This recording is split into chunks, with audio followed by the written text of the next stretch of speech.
Allahu Akbar, Allahu Akbar. Sufism is called the heart of Islam, and it's also known as the path of the heart, because Islam and Sufism are inseparable. It's as though you're looking at two sides or two facets of a single diamond.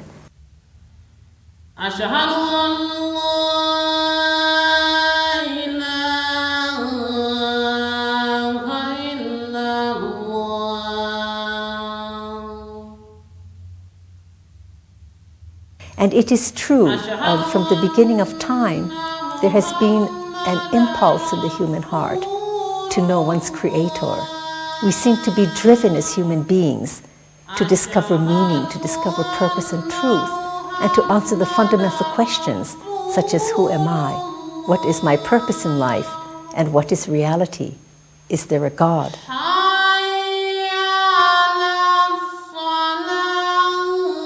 Sufism arose historically as a reaction against the distortion of the practice of the Islamic faith.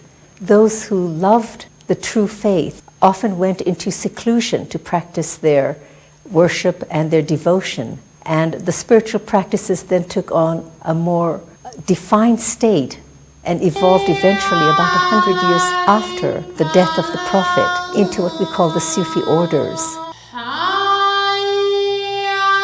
So Sufism in its broadest sense, yes, has always existed, and it can be considered the inner dimension or the mystical path toward the truth of God. We all have this yearning to escape chaos and discord, and therefore Sufism takes you beyond that point. It is, in the same sense, the process and the path through which we are able to free ourselves from ourselves, to free the ego from hindering the very purpose of our creation, which is the light within, contained in the heart, which is the throne of our being. There are numerous layers of awakening amongst Muslims. There are those who simply adhere to the outer practices and they perform their salat and they perform their essential fundamental or foundations, if you like. And then there are others who want to see the meaning behind the form, and those who want to see the meaning behind the meaning, and those who want to really see the light, those who want to know Allah, wants to know God. So the essence of Sufism is the search and the quest for the essence of life. We all revere life, but we also know that this life, the way I experience it, is short-lived. It has a beginning and it has an end. And I search and I thirst for the source that I know will never end. The truth is that the source of all existence is one.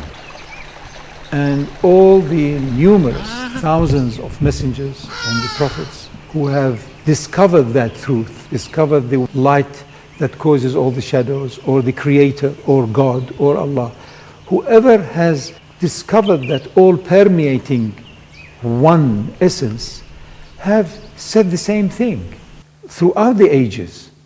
There is only one, there has always been one, there will only be one, and you have come by the one to recognize the one. And if you don't do it, tough luck. Therefore, in essence, the teachings of Sufism is not different from any of the original prophetically revealed teachings. The journey is impossible without a teacher. I'm crossing through a desert and I'm trying to find my way to an oasis. I have a map, but I don't have a guide. And as a result, I will eventually reach my destination, but after having to encounter enormous amount of pressures, problems, possibly losing half of my caravan. So you quickly realize that without a teacher, the journey in certainty will in fact become a miserable experience. The teacher has been through that journey. He's found the route which is safest, shortest, and done within a specific period of time, where one is able to reap the results of one's effort. And that is what we all yearn for.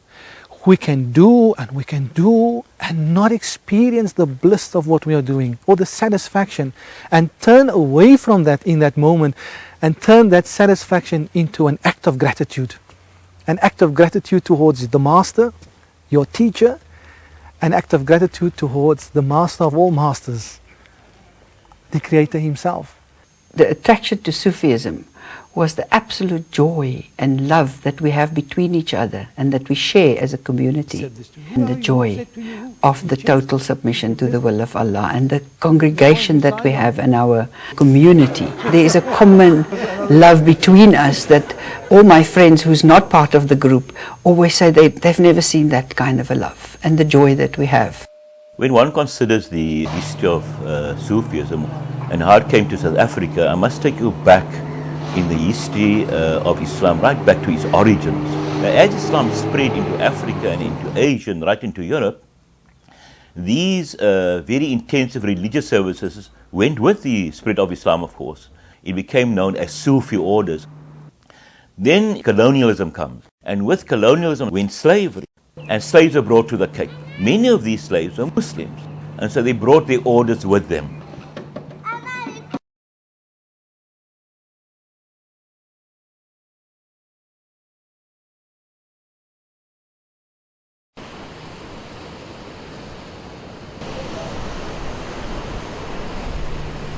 And so we see that colonialism, and resistance to colonialism, and slavery were three of the most important factors in the diffusion of Sufi orders to the Cape at the time.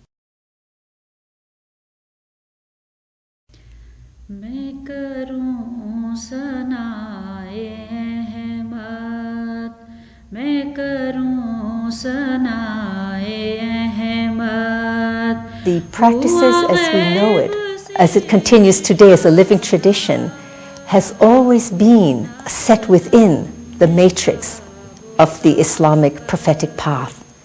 Fasting is one of the 5 pillars of the Islamic faith. The fast itself is officially, to the Muslim community, to the Sufi community, observed during 1 month a year, and that is called the month of Ramadan. Throughout the year, believers fast whenever they wish, often in the days of the full moon, because we know that's when the celestial activity is at its highest, and it often steadies and calms the heart and brings into a sea of tranquility by fasting. It is a time of immense awareness on the highest level, beyond the restraint of the body, beyond the restraint of the habits of the self, the turning of the inner core of your being to seeing only God, to seeing only the one truth beyond the multiplicity of all creation. The pilgrimage, known as the Hajj in Islam, is the journey that one makes to the city of Mecca in Saudi Arabia at least once in a lifetime, if one is able. In the Hajj, the pilgrimage that the Sufis and the Muslims undertake, the inner meaning is to prepare yourself for the annihilation, the death of the ego, so that one can be reborn in enlightenment. Of all the Islamic rites, the most important and central are the daily prayers. Prayer is the foundation of living faith. The prayer itself is your lifeline to God. It is the means by which the heart can be opened in direct communication with one's Creator.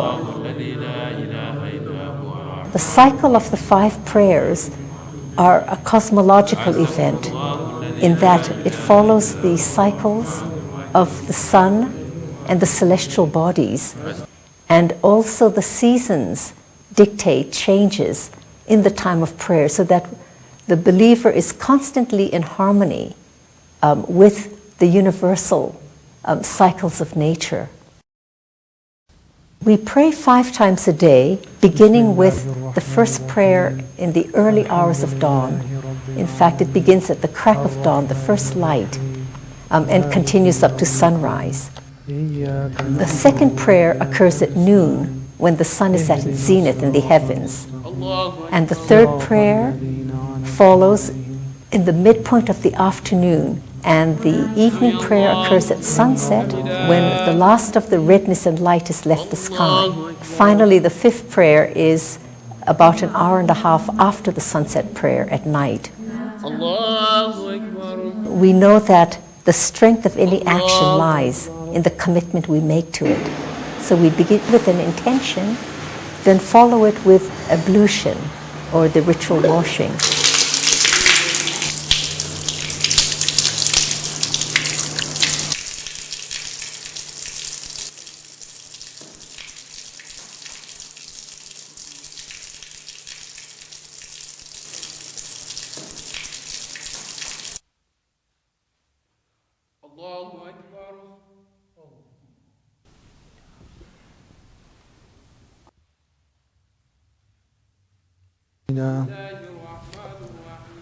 Allah.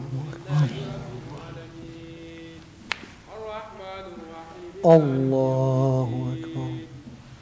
And in the stillness of that moment, one actually experiences one's own inner boundlessness. We obliterate any sense of self, and we are one with everything else. The outer practices of Islam is just the opposite, I think, what it looks like to people if they call it oppressed, because it's just that time of the day where you really need to have a little bit of a meditation. The stressful time is if you are a business woman and you do the usual business thing, you actually quite stressed by 1 o'clock, and then 4 o'clock again you are forced to just take off. Seal yourself with the wonderful water and go into the nothingness before the sun comes up. It's as if you come up with the sun.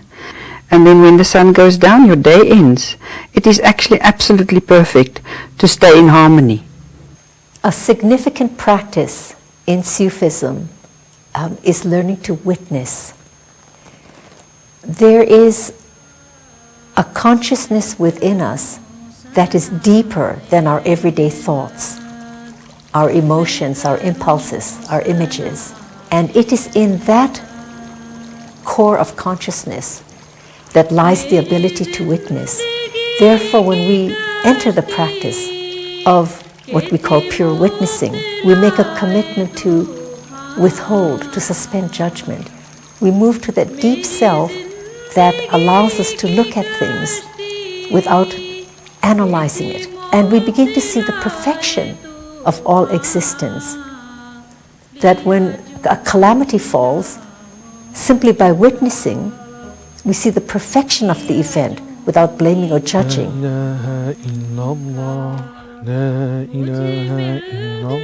Another practice that is central in the Sufi path, it is called muraqabah, watchfulness. And that watchfulness has to do with your own behavior.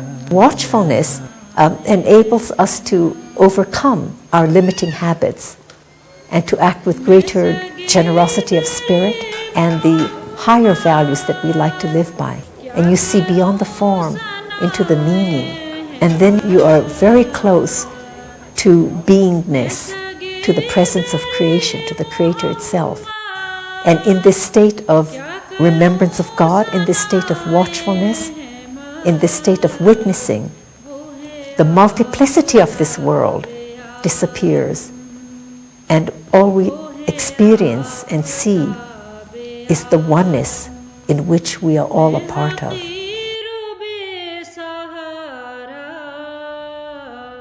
The practice of halwa in Sufism is a spiritual retreat that can last anywhere from 3 days to a month or perhaps longer.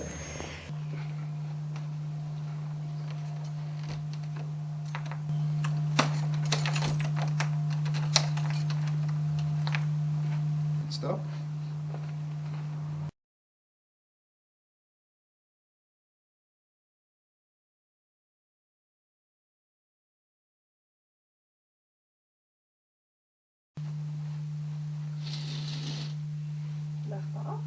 Nee, nog niet. Kom stap voorbij.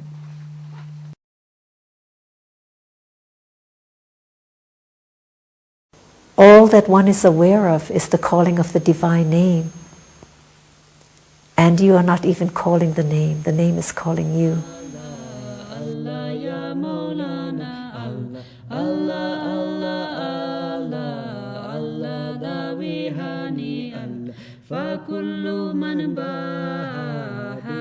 Many of these people who came, the Muslim community considers these people as being very pious people. Tuan Yusuf, for example, Tuan Guru, the Constantius Sheikhs are considered to be very, very pious people. In sort of Christian language, we would call them saints. We call them, in our language, we call them awliya, or walis. Those are the Arabic words. Their graves are to be found all over the Cape Peninsula, and in many cases people have built little structures over these graves, and we call them shrines. The word kramat, of course, has two meanings here at the Cape. It refers to the person who is buried in the grave as a kramat. It also refers to the place where he is buried. Large numbers of people, almost every night, they would visit these graves, and they would sit around the graves, and they would recite litanies, and they would supplicate to God. It is a tradition in Sufism to visit the shrines of the saints, not because the saints are worshipped, no, only God is worshipped, but the saints have lived lives that have been proof that enlightenment is possible. There's also a belief that one is able to supplicate to God through the holy works and the pious works of that individual lying there. There is such a teaching in Islam, there's no doubt about that. Muslims consider the burial places of very, very pious people as being places at which God places very special blessings. So those religious structures are considered to be sacred and holy.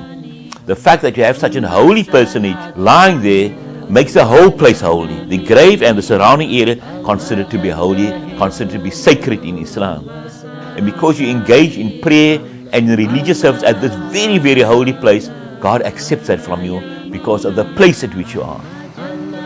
We know that nothing in existence is ever lost. Everything leaves a trace. And when people come in prayer and devotion to these shrines, that sacred site builds up what we call barakah, or in English, grace. It builds up blessed energy that is almost palpable. Not all Sufi orders observe the practice of visiting what we call the saints and the enlightened ones. Many actually visit graveyards and cemeteries because the Prophet said, look at those who have gone before you. See the lesson of life in death. And know that every breath you take is a gift.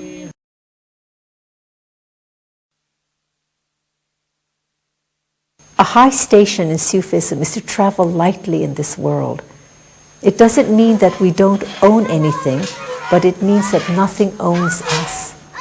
So that you may be living in a castle, a palace, but are you attached to it? Can you enjoy it, maintain it? And if for some reason life takes it away from you, are you still the same person? Or has the loss changed you? These are the true questions of Sufism.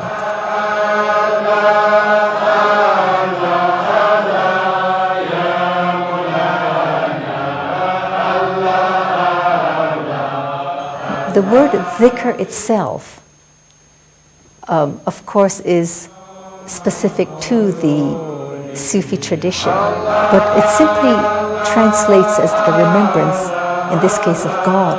And every religion, every spiritual path has some form of invocation and dhikr. Our dhikr is based on that memorable verse in the Quran in which God is speaking to the believer and says, remember me and I will remember you. And the intention of the dhikr is to transcend our daily thoughts, our mind, our sense of self, and to yield up into the divine light, into the presence of God. We begin the dhikr by a number of invocations. And in the course of the evening, we also sing songs that praise the Prophet, that praise God. The songs and the invocation toward the end of the dhikr, begin to integrate, and it leads to what appears to be a breathing practice of the out-breath, in which we say either the name, the great name of God, or we say, Hey, which means life, or the living one. We often say Allahu, who is the Sufi name of the one that cannot be named or described. And that is the vast supreme reality of all creation. And as the evening wears on, the breathing practice takes on its own rhythm, and it seems to come from some deep inner well, and something from the deep inner core begins to emerge.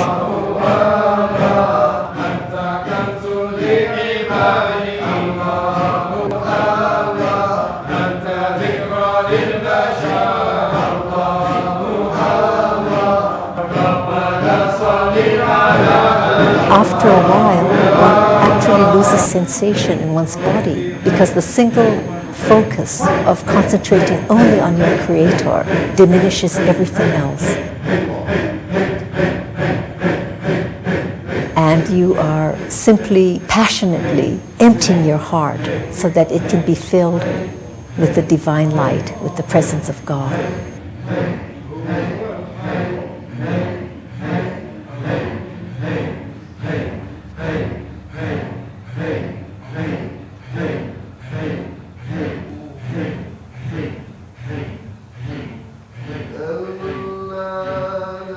The Sufis base their practices on this statement that they who know their self know their Lord.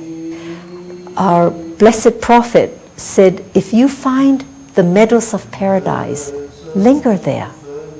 And his companions asked him, but what are the meadows of paradise? And he said, they are the circles of those who gather in the name of God and praise Him out of love for Him. So our dhikr gatherings are meadows in the garden of paradise. In the Sufi ceremony of dhikr, there are various forms according to the different Sufi orders. For example, the whirling dervishes have a most beautiful whirling practice that represents the stillness of the inner being and the constant movement and swirling of everyday life or the universe around us. Despite the variety of outer form, the purpose and the inner focus is always singular. It's always the same. And that is to enable, by whatever means possible, the dissolution of anything other than witnessing God, than the presence of God. To be a Sufi is to be a seeker who wants to know where has he come from, where is he going to, what is the energizing factor that is ever present, what is eternity, what is true and what is false. So if Sufism is the path of knowledge of God, if Sufism is the way and the practices of being in this world and conducting oneself in this world in a manner that you are at all times inwardly in balance and outwardly at all times you are doing your best to reconnect, to relate and to have appropriate relationships. If that is the case, then of course Sufism can play a big role and a key role in maintaining the right also connection between different factions of Muslims and non-Muslims. Basically, everyone is a potential Sufi as such, but most of us end up being as possibly goofies or pseudo-Sufis or something. But that is the situation, because we cannot maintain that inner discipline of realization that in truth there is only truth and nothing else exists. Sufism is definitely the glue, because it takes us all to an origin, to a foundation that has in it no discord. The more you go up in the ladder of your consciousness towards pure consciousness, the more you realize that everything is connected to the one, permeated by the one, sustained by the one, and there is only one. Allah, Allah, Allah, Allah, ya